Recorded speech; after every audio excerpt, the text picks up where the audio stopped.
Hi, my name's Zach and I'm 18 years old. Gaming to me is, without me meaning it to be, is an escape from reality, because I don't play the games because it is an escape from reality for me, but because of how much fun I'm having when I play the games, I kind of find myself forgetting the real world problems I'm having at the time. And especially back in primary school and secondary school, this was really helpful for me.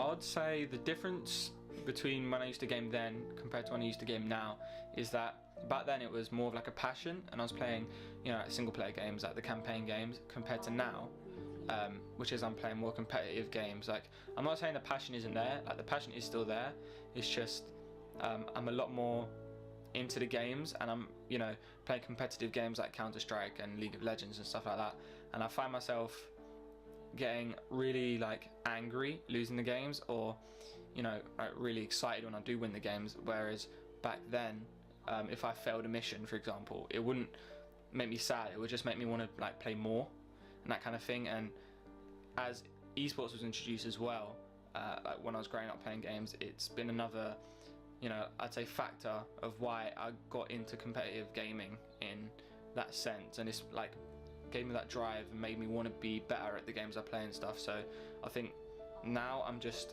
more into the games that I play compared to then and stuff like that. My opinion on the gaming stereotypes is, I believe that near enough all of them are false, and I think the media are forcing you to believe these kind of things. I think, I'm not saying the stereotypical gamer doesn't exist. There are people that are overweight and stuff like that and play games, but I don't think you should automatically see an overweight person and think they play games, or vice versa. I don't think you should just see someone who plays games and automatically judge them as a person, because just because you play games, it doesn't determine exactly who you are. And I think if people understood that people use gaming as an escape from reality and to escape their problems, they would really have a different view on it. And I think there's a lot of people out there that if they didn't have gaming, they wouldn't be able to have fun in their life. And I think the media need to start pushing out the positives, and there are negatives to gaming, but I think the media need to push out the positives more and kind of hide the negatives.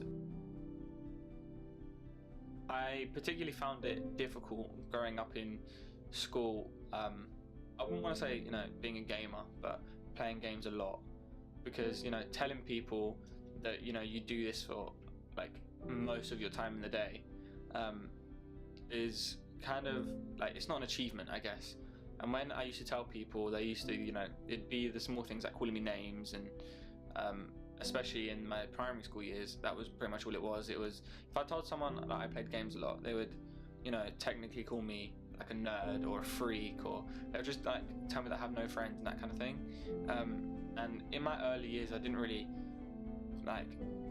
know what it was. I thought they were just joking around and stuff like that. But then it moved over into secondary school. When I went into secondary school, the names carried on, and the pushing over into the lockers and stuff, and tripping me in the lunch line, for example, and stuff like that.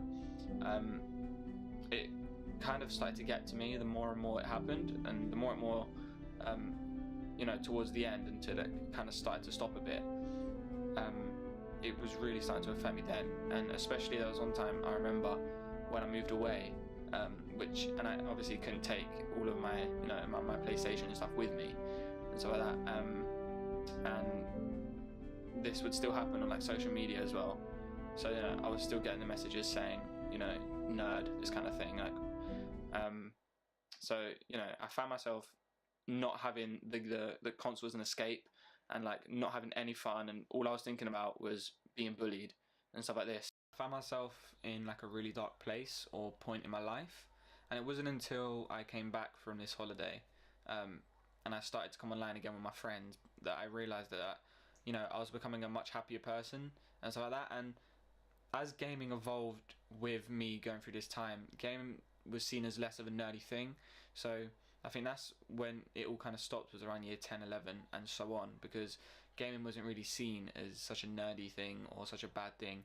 Like, people were asking me questions about, you know, like they wanted to play with me and stuff like that, and you know, from then on, that's kind of who I saw myself to become, I guess. And you know, that's helped me a lot come out of this situation, that gaming has been now seen as that. So you know, I think without gaming, or without playing games and enjoying it with my mates, you know, I don't know where I would be like right now.